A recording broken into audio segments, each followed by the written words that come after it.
Welcome to Travel Stories with your hosts, Tom Kim and Trevor Mountcastle. This episode, we talk many things Malaysia and more specifically Langkawi. Tom, how are you? It's so wonderful to be back here recording a show today. Greetings from New York City, or shall I say New York, and Las Vegas. The New York hotel that doesn't really look like a New York hotel, or at least that's what your background looks like to me. That's about for our right. listeners at home. Newly remodeled, but yes, I don't know if the urban chic hotel room is going to age very well, as we were discussing previously. Yeah. So we're a little late in talking about this, but I thought it'd be interesting to kind of walk through this Langkawi trip for a couple of reasons. Yeah, this is my first time actually hearing about it. I've been kind of waiting for months to kind of get the details of this trip that I think we talked a little bit about previously, but I was kind of curious how it all panned out. Well, we wanted to try to keep it more enjoyable for the fans. It's not just kind of rehashing a private conversation or an offline conversation, I should say. And instead, you're hearing it for the first time. I thought that'd be kind of a cool experience. We did that with your Australia trip too, I think. The interesting thing is with these podcasts, I mean, these are genuine conversations that you and I have, and it's fun. It's exciting to get the details on all the different experiences people have had. Absolutely. So this trip, we actually went at the end of October. It was my daughter's last trip as a lap infant, which made it really interesting because the way home was a lot harder to do because we had to find that third seat all the way from Asia. Going out with a bang, huh? The last possible opportunity. Oh, yes. Yeah. I mean, literally, we had a couple of short regionals before she turned 2, and then it was just a couple of regionals and then the flight home. But going out with a bang, we started out with Etihad first, which I thought that was going to be more exciting than it ended up being, not to bury the lead there. But I found the check-in to be interesting. And if there's one thing I've learned with a lap infant, every single check-in has some other random problem. And I don't quite understand why. It's as if there has never been a lap infant that has ever traveled before. And we are trailblazers. Now, in all fairness, our daughter traveled almost 100,000 miles last year. So maybe there's a little bit of truth to us being a little bit more unique compared to others, but you have more data points than the average person, I think. I think you just have more data points than the average person. Yeah. And to be honest with you, if I was just the average person and I had the amount of issues that I've had, where it's almost every check-in, there's some sort of problem, I can understand why people wouldn't be traveling. My problem is I'm always in line behind all those people who have those problems. So that's been my problem is I'm always about checking in. The people in front of me are always the ones that have the lap infant or they have some, they're foreign people and they need, some sort of additional documentation that they don't have. And it's always, whether it be the car rental agency, the check-in line at the airport, wherever it is. Lately, that's been my problem. And then when it gets to me, I'm like, okay, sir, thank you. Go ahead. 30 seconds later, I'm away. So I think the key is, if you see me in line, go behind me, you'll feel much better. Good to know. And we do try to let you go and go first when we travel. But yeah, check-in. So I booked this Etihad First via Aeroplan, back when Aeroplan was working with Etihad ages ago. This is probably the longest flight out maybe the second longest flight out that I've ever booked. So partnership with Aeroplan end? I don't think the partnership ended, but there's something going on. Okay. That's probably a conversation for another episode because I would want to do the research to know exactly what's going on. But I mean, they've had to cancel Aeroplan awards on Etihad. In some cases, you're not seeing premium cabins available anymore. Got it. They're just not as well integrated as maybe they were in the past. Yeah, and I think that might have been part of the reason that we had a little bit of a challenge where our daughter's boarding pass didn't print the full name, just the first initial. And so the Etihad person's like, yeah, you're not going to get through TSA with that. And so, I tried calling Aeroplan, I'm on hold and all this other stuff. And finally I said, you know what, let's just go to Clear. And, the TSA person doesn't really look at the boarding passes because Clear does all that work for them. And so we did that. And we were through with no problem. I mean, it was a lot of stress for no reason at all. So we rolled right through to Air France Lounge. I've never seen that Air France Lounge as full as it was for that night flight. I just couldn't believe it. We were in the basement and we were barely able to get seats there. That's a shame. I loved the Etihad Lounge when they were at Dulles. I remember, we were there together at least one trip. And I'd lament the fact that it is no more. It's funny. Like, it feels like Etihad lounges in general are an endangered species outside of Abu Dhabi. Maybe it's a good move. I mean, they don't seem to be doing as well as some of the other Middle Eastern airlines. And they've just done cutback after cutback after cutback. I mean, they used to give pajamas in business class. They stopped doing that, 2018 or so. Even in first class, the service just is not terribly amazing. And maybe we should jump to that, the onboard flight experience. Let's talk about the flight. So the seat is nice. I'm one of those people that like being able to face backwards. So I had gotten the backward facing seat. The cabin's only, I think, 8 seats on the 787-9. I thought the seat was perfectly comfortable. The blankets are wonderful. Mm-hmm, mm-hmm. So I think, though, that's the other aspects of the flight, though, were not terribly amazing. I mean, the food was good, not great. In fact, the steak sandwich, I think, was better than the main steak entree. Oh, that's probably not good. Son. Yeah. I mean, small little things like that. I mean, if you may remember, before the pandemic, they actually had an onboard chef. There is no onboard chef anymore. And, just other little areas where they definitely have cut back. Well, even when they had the onboard chef, I always felt like, I didn't have necessarily bad experiences in Etihad First, but none of their food was particularly memorable. Unlike, I can off the top of my head think of a couple of different like Cathay or Qantas or even British kind of flights where there'd been some interesting dishes that they served, or JAL for that matter. But it's hard to think of anything memorable from Etihad, at least for remarkable, I should say. Anything you can remember for it being good. It's funny you say that. The thing I remember most is walking through the forward galley back when they had a chef, and he was like grilling up the steak sandwich, the making, Mm-hmm. the meat of the steak sandwich.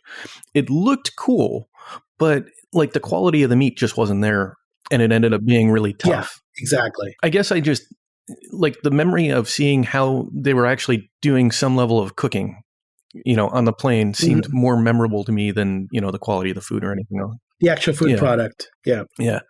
So, but overall, the flight was nice, just not terribly incredible. I mean, it's hard to say that about, it was probably 110,000 points for the redemption, for first class experience.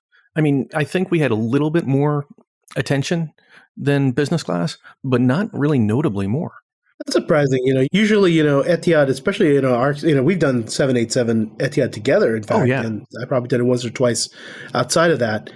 And there is something about, I almost feel like my sense was that Etihad, at least on their 787s, delivered a better service product just because than, let's say, apartments, just because that whole one aisle thing made it really tougher for you to service essentially, I guess, the same number of passengers, but, taking that much longer to get back to the galley and get back and forth to the seat, it made things very problematic, where at least with a twin aisle kind of aircraft, they were generally, able to get to you and get back, pretty quick and not get stopped up by people sitting in the aisleway. I actually disagree completely with that. I thought the service, and it's been a while since I've been on the apartments. It probably was 2018 or 2017.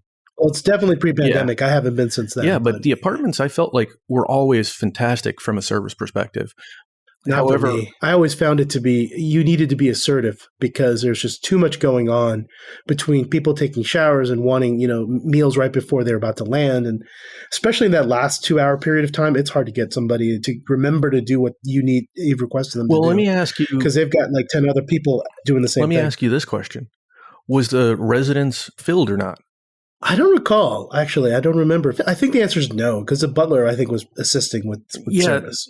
Even then, it was bad. I just remember them just forgetting stuff and not coming to me to refill my glass or whatever for extended periods of time and thinking, wow, this is crazy. Why is it so hard to do basic things? Yeah, I don't know. The butler was amazing, and the residence was not filled for us. And the butler, I mean, I literally got double the share of water for the shower, for example. They just really took great care of us. But that was pre-pandemic, and that was definitely not on this Dulles to Abu Dhabi flight.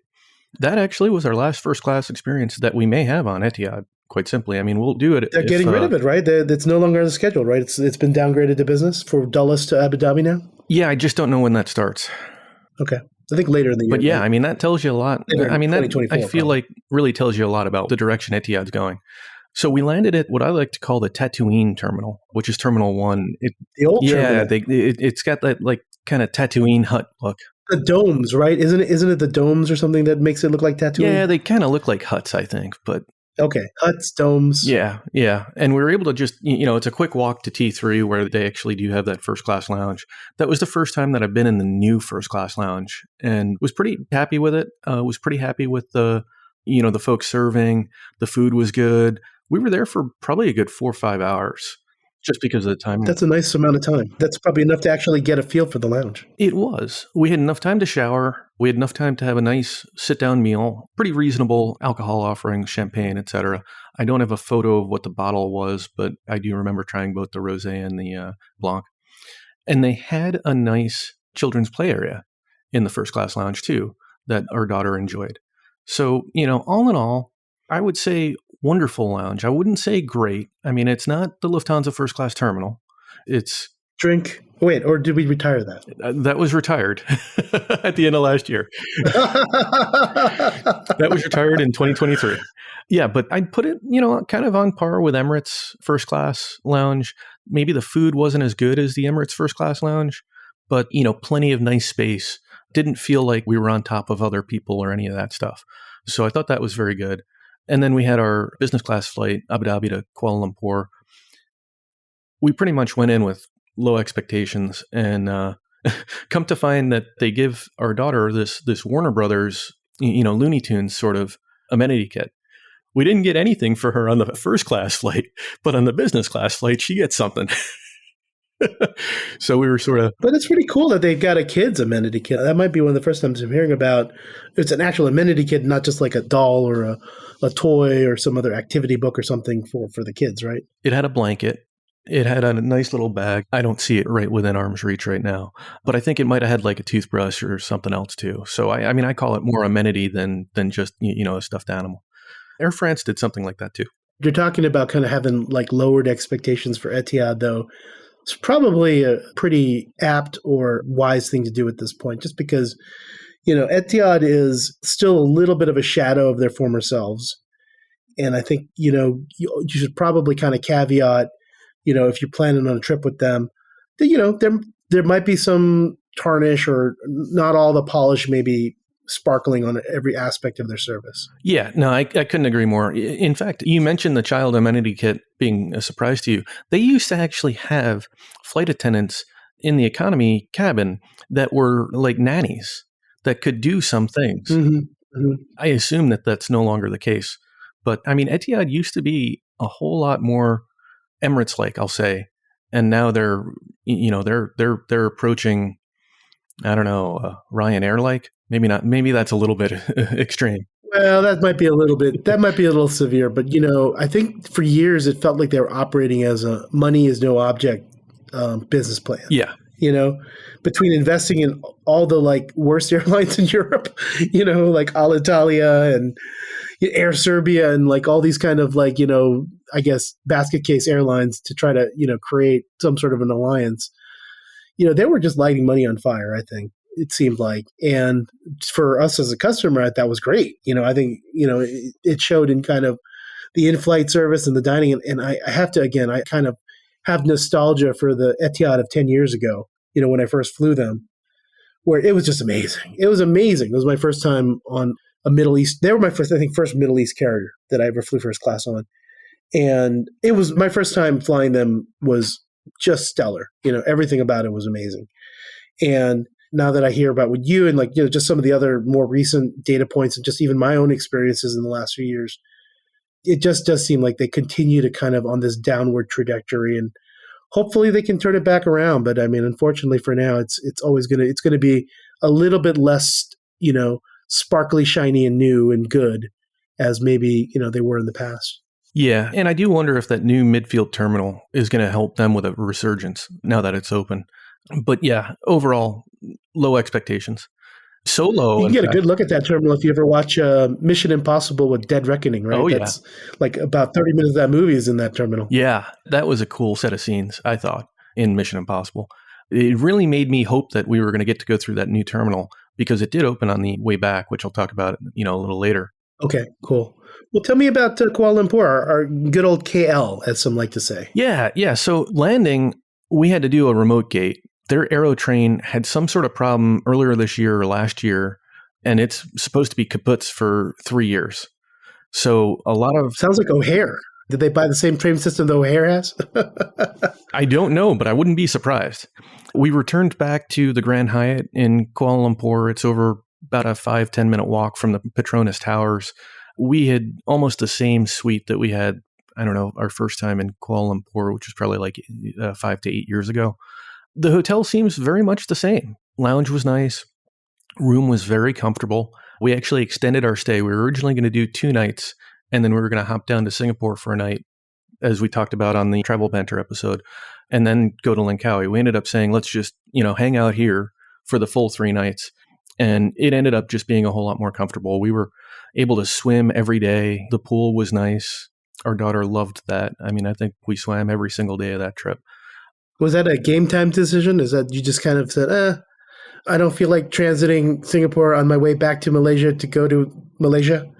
Yeah. We ended up losing some flight credit on doing it, but we were at that point where we were just exhausted still, because we had done a lot of travel for pretty much from August, and this was that last trip. And so we just sort of said, hey, let's let this be a relaxing trip, which is what we needed anyway. So instead we got to go to... Sounds like the right call. Yeah. I think so. We got some Din Tai Fung. Of course, being a Muslim country, there was no pork. So now I've had Din Tai Fung in 2 different countries without pork. Wow.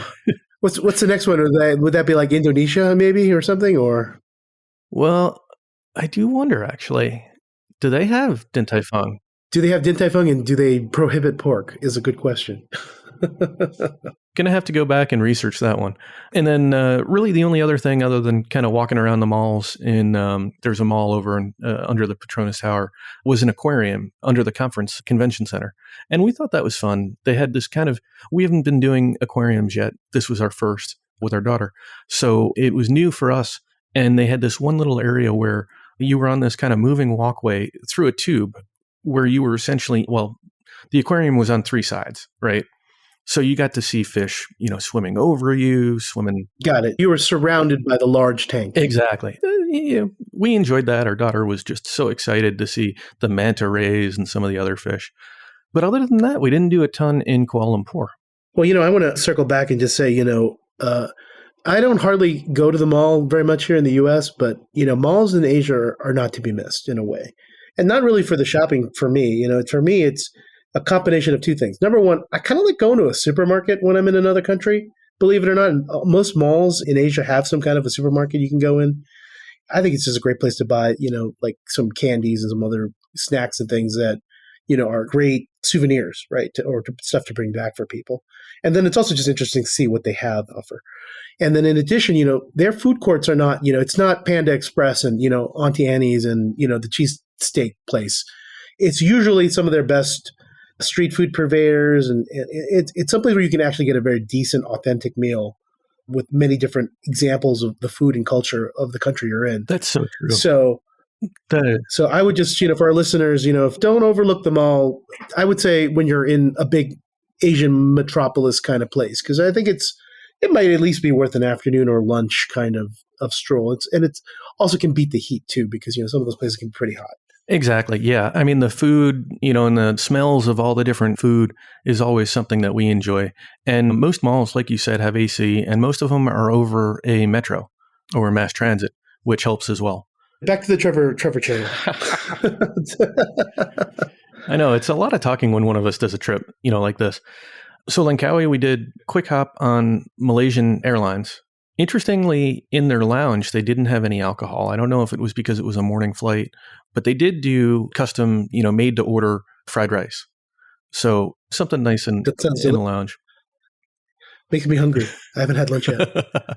So Langkawi's airport does not have jetways. It's just, air stairs, just like what you'd probably expect for a smaller. It's like an outdoor airport, essentially. They do have some indoor areas. Like the gate areas are indoor. They just don't have jetways.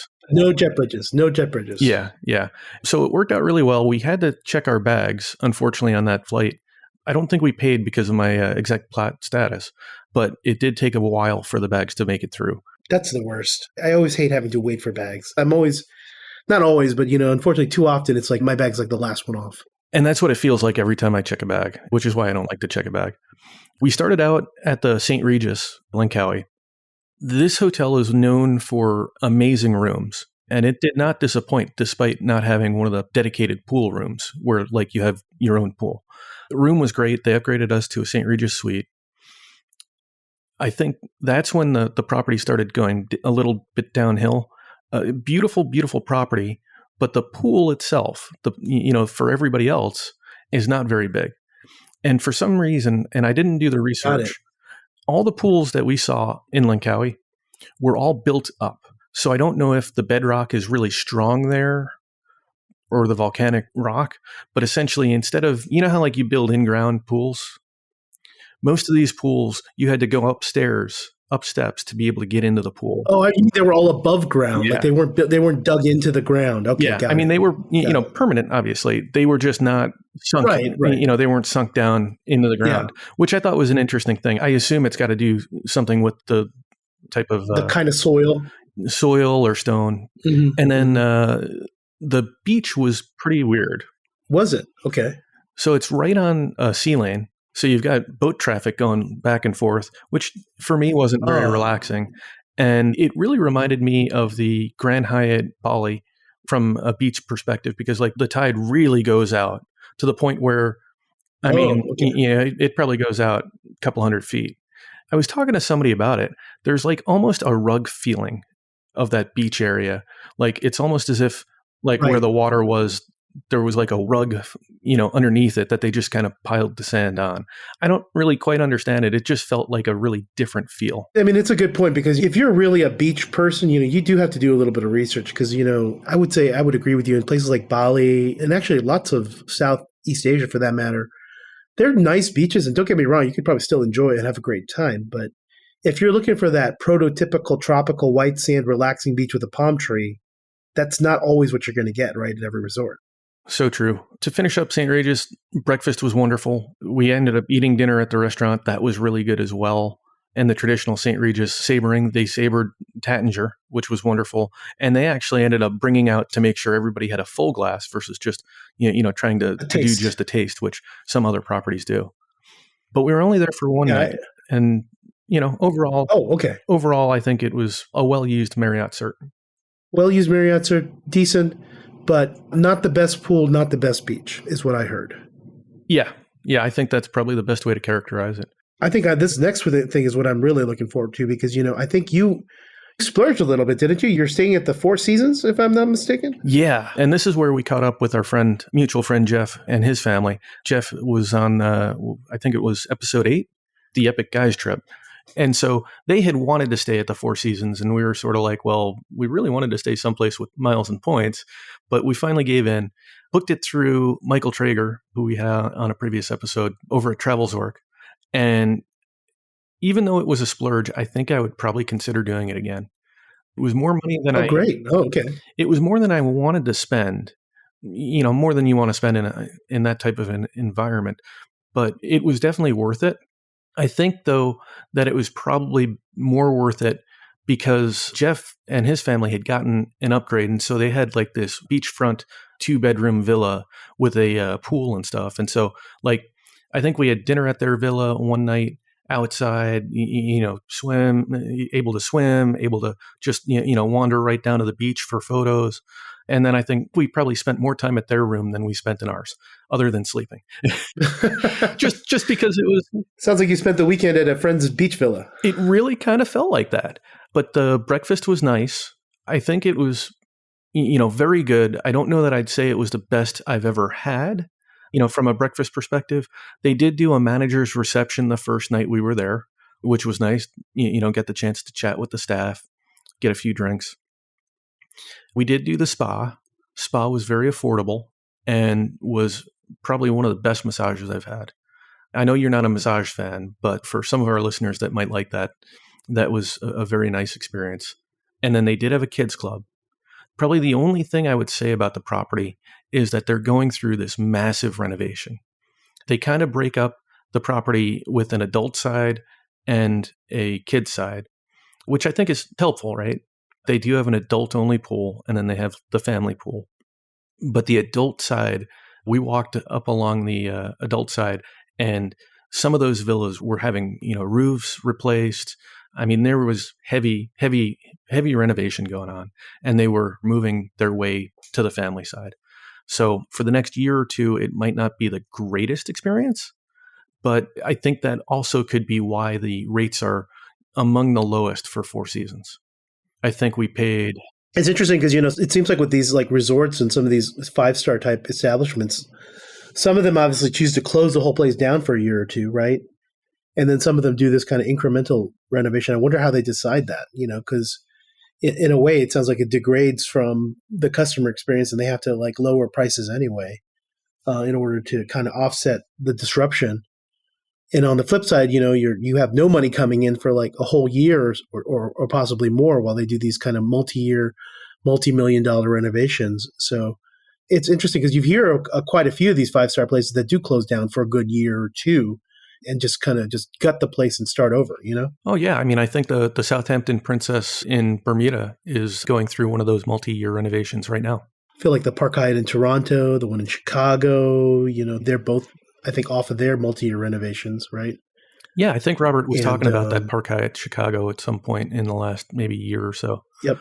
Yeah, but Park Hyatt Tokyo is about to go into one, right? I think so. Well, it probably needs it. I mean, it's been a while. Yep. But, all that said, it was still a wonderful, wonderful property, a wonderful stay.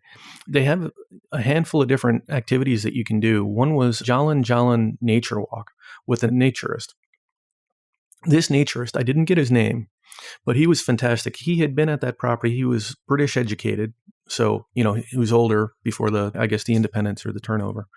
And I think he had worked meteorology with the air traffic controller, the FAA equivalent, prior to retiring. And then his retirement job was being this naturist or naturalist. I don't know what the right term is, but he kind of walked us through the property, pointing out different vegetation, different plants, sort of the background for different things. Even talked about the ant migration as we saw like what felt like 1 million ants moving to higher ground. He talked about how there's been just an interesting change where Langkawi is an island. There's 2 different climates almost with the rain, where one side will rain, one side won't. And it didn't sound like it was a windward, leeward side. It was is it longitude? Is longitude the north-south, or that goes east-west, so like higher longitudes, or is it higher latitudes? Higher elevations, maybe. No, like latitude, longitude, right? Like, so like Langkawi, because of the way the island is, some of it's kind of like the difference between Florida and maybe not Florida and New York, but like there's enough of a difference, not because it's so huge, but just, I guess, its placement, that the climate can sometimes be a little bit different, where maybe the bottom of the island is subject to one kind of current and the top of the island is subject to some other kind of current. It might be that, but it was interesting him sharing that, just, some of the level of detail that he kind of went into, right down to, how they really tried to not use pesticides. You see this big ant thing, you just pour searing hot water into it rather than having to use pesticides to kill ants in an area you didn't want. Natural measures instead of chemical ones. Yeah. But it was really interesting because they were literally doing genetic testing on some of these plants. They have some plants that literally are symbiotic, where they'll grow on, maybe it's parasitic, I don't know. I don't think the other one, the host plant, dies. But like where plants will kind of grow off of. Right. Yeah. It's probably symbiotic. Is it the banyan tree that does that? It was one of those. I should have taken notes. We were really on vacation, so we were taking it all in, but I wasn't getting detailed enough notes at the end. Yeah, unfortunately, so I'm failing you guys there. But we also went to the night market. That and an off-property massage were the only other things we really did in Langkawi. And the night market was wonderful. Other than the heat, which you expect, I had some great food. Mm-hmm. Really interesting to be able to just people watch and kind of see all the different things on sale. And I mean, you could get a bag of chicken, like chicken nuggets, right? Effectively for 1 ringgit. And it was like, wow, that's after you pay like That's a couple 160. cents, I'm guessing. Yeah, you pay like 160 ringgit for the same thing at the hotel, and you go to the night market, you get it for like one. Well, you are comparing the Four Seasons to, a night market in Southeast Asia. There's a little bit of a delta there. I'm kind of curious. So how was the beach? Was it more that prototypical, tropical white sand, palm tree experience, basically watching blue waters of the Andaman Sea? Is that essentially what you had there? It was absolutely fantastic. Where we talked about the St. Regis beach was really meh. The Four Seasons beach was about as perfect as you can get. You had a Malaysian island a little bit distance away, close enough somebody of my physical in shapeness or out of shapeness could kayak to. And then further back behind, you could see Thailand. There was a Thai island, not the mainland.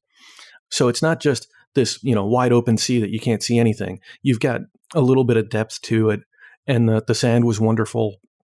The beach was huge. I mean, it had to have been, the property was, fairly along the beach. I'd say it was 2.5 miles long.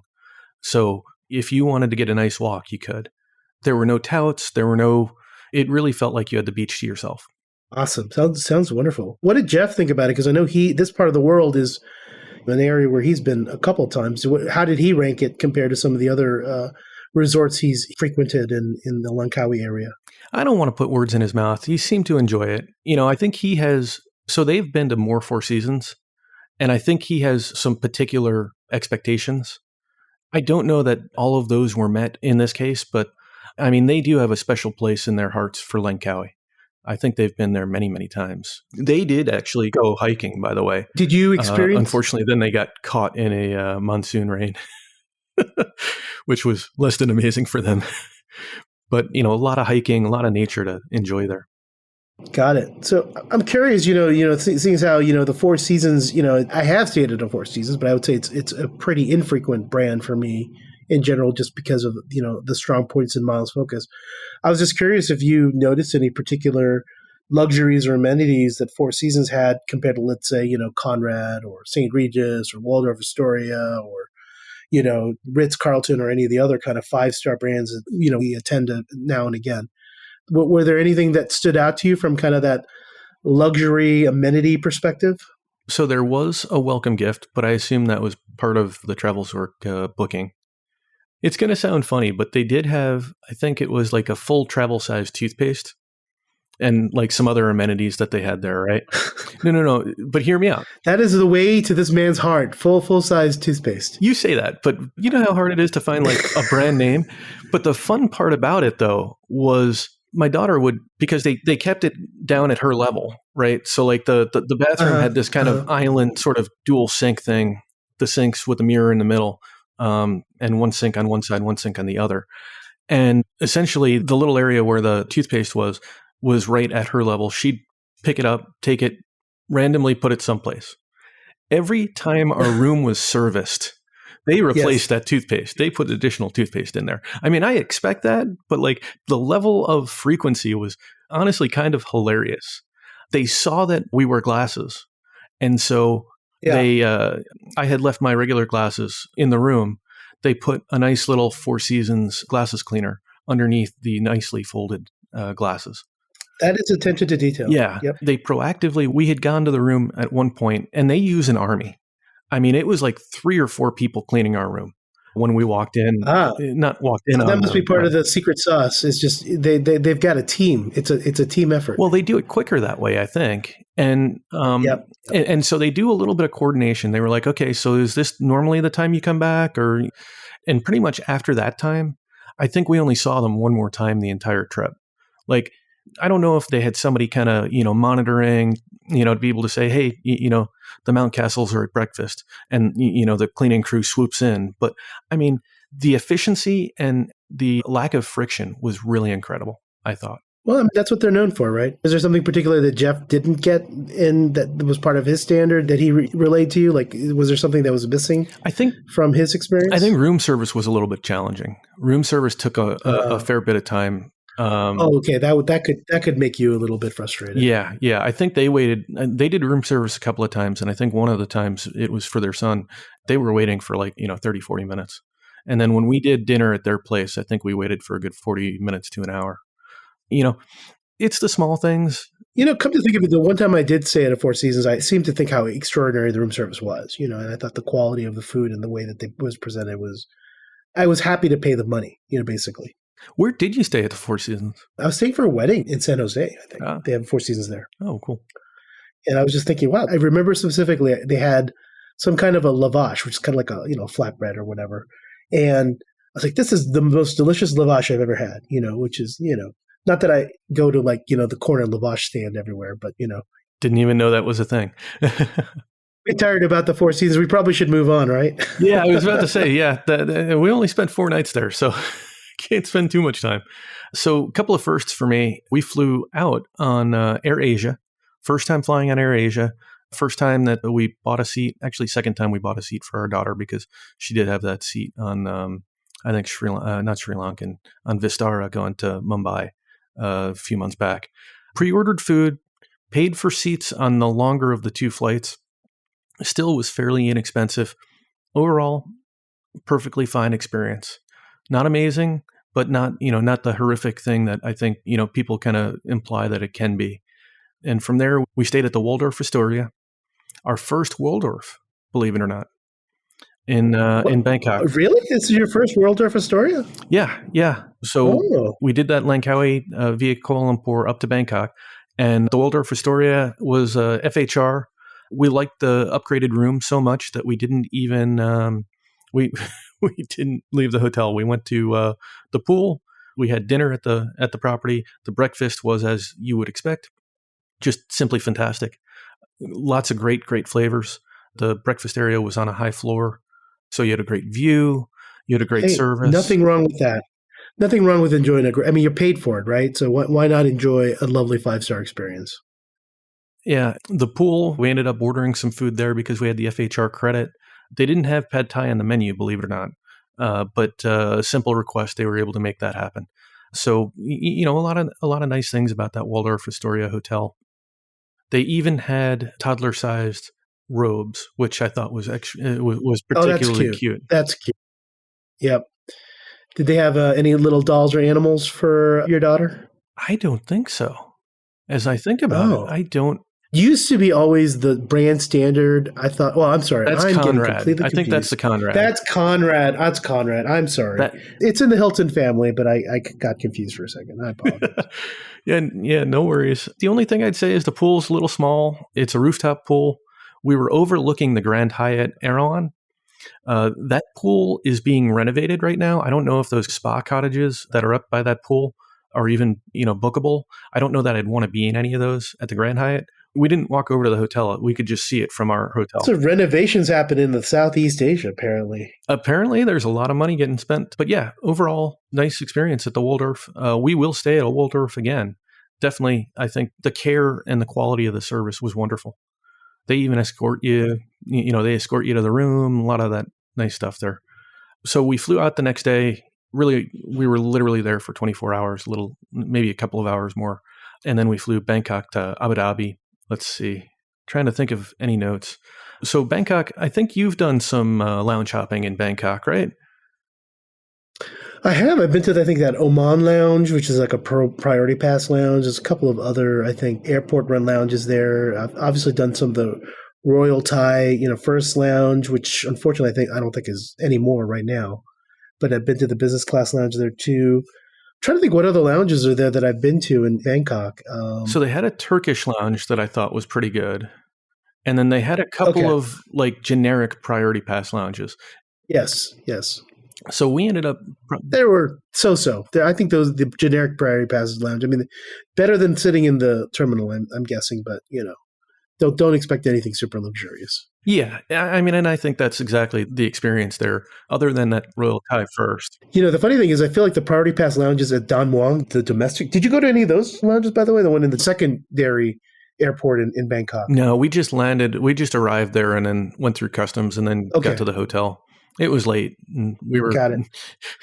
After the AirAsia experience, which wasn't bad, it was tiring though. Hmm. Yeah, no. Surprisingly, the Dammuang Airport, I think, has more interesting priority pass lounges than the main, I have a hard time pronouncing Savannah the Wapu? airport there. Savannah Wapum Airport. So, Yeah, that's the one weird thing about Bangkok Airport, Savannah Wapu, I should say, is it's a beautiful airport, but the lounge experience is just not amazing. I mean, Turkish was good. Oman was overcrowded, and they didn't really have very good offerings.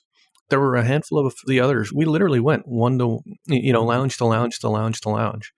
And I think the Air France lounge wasn't bad. They have one of those as well. It's just kind of surprising that Bangkok has all those different lounges there. And most of them offer massages if you're willing to wait in the lounge for it. yeah, yeah. Well, back in the day, that ground service with Royal Thai, where they basically get you on a Pope Mobile Yep. and drive you through the business class lounge to get you to the first class lounge was fun. I miss that. But I don't think it's something they're currently doing it now. And that was probably the most memorable experience, at that airport. But you're right. And, part of it, I think, is if you think about the volume of passengers that are going through Bangkok, not everybody's a high value, traveler. There's a lot of people who are just doing their, backpacking through Southeast Asia. It's actually a significant amount of the traffic there. No, that's true. That's true. Yeah. And Thai, I think, only is flying like one or two routes with first class even. So I think we hammered through the lounges fairly well. Flight to Abu Dhabi, pretty uneventful, standard business class seat, fine enough service. We did, as we talked about, I think on the Festivus episode, we did have an overnight in Abu Dhabi. It was only, I don't know, maybe 8 or it was probably 12 hours or less overnight. And I think we landed at midnight. We were out of the hotel probably around 7:30 or so. But they did upgrade us. Park Hyatt, Abu Dhabi, Cat 7 cert. They upgraded us, bottle of wine, wonderful breakfast. The showers there were the thing that jumped out at me, ironically enough. They had like kind of a mist or the shower kind of came at you from multiple angles. And it just, it felt like a spa-y experience, which I thought was kind of cool. Got it. You had like a hydrotherapy shower. Yeah, that's what it is. That's what it felt like. And then Abu Dhabi lounges, not really, I think we've probably talked about in the past that Abu Dhabi is not always the greatest airport to fly to the U.S. from because you've got the pre-clearance. You can't really spend as much time as you'd like in the main lounge. Yeah. Turns out that the lounge on the pre-clearance side actually has alcohol now. And even though they've got prepackaged foods, they've got a decent enough bar. And the bartender, we were sitting chatting and she was like, yeah, they're saying last call, but you still probably have another 5-10 minutes. And so I was like, okay, this makes the experience just a little bit better. The last time we were just really, really just unimpressed. So, they've made a lot of progress. Of course, they're going to move that to the midfield terminal at some point if they haven't already. Right. Well, I've got to tell you, it's a pretty impressive trip. I think next time you're going to have to shoot for like 5 luxury brands. Since you did like St. Regis, Four Seasons, Waldorf, and Park Hyatt in one trip, only Grand I think Hyatt. You're going to have to do. Oh, you're right. Grand Hyatt. I did get the Park Hyatt. Yeah. So the Grand Hyatt, I should have done. What do you think? A Shangri-La instead? Yeah, I should have done maybe a Mandarin Oriental or Shangri-La, maybe a Langham.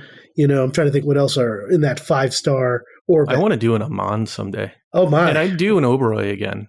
We really enjoyed the Oberoi Aman Villas in Agra, India, with the Taj. I've been watching some YouTube videos, and I think one of the people in one of our Telegram groups mentioned this guy, this flip-flop traveler on YouTube. He does a lot of these Southeast Asia and India 5-star resort trip reviews. He did an Oberoi, and I think he did like a Taj in Jaipur. And some of these Indian 5-star resorts are just really over the top. I definitely do want to do one of those one of these days in my life. Yeah, when we go back to Mumbai, I think we might try the Taj there. I mean, obviously that one has a little bit of a stain because of the attack there, but it still looks like a gorgeous hotel. Yeah, they're just some amazing Taj, Oberoi, some of those Indian brands, the luxury brands that they have. I mean, they've made a name for themselves for a reason. And I think, obviously they're setting the standard of the benchmark very high in their native country. Absolutely. Okay. Well, that's the show. Sounds like that's an episode, right? It does sound like that's an episode. Thanks for joining us. and we hope you enjoyed listening. If you've enjoyed this episode, consider becoming a Milenomics Patreon member and get access to even more in-depth miles, points, and travel content. Until then, we hope your next story is a travel story.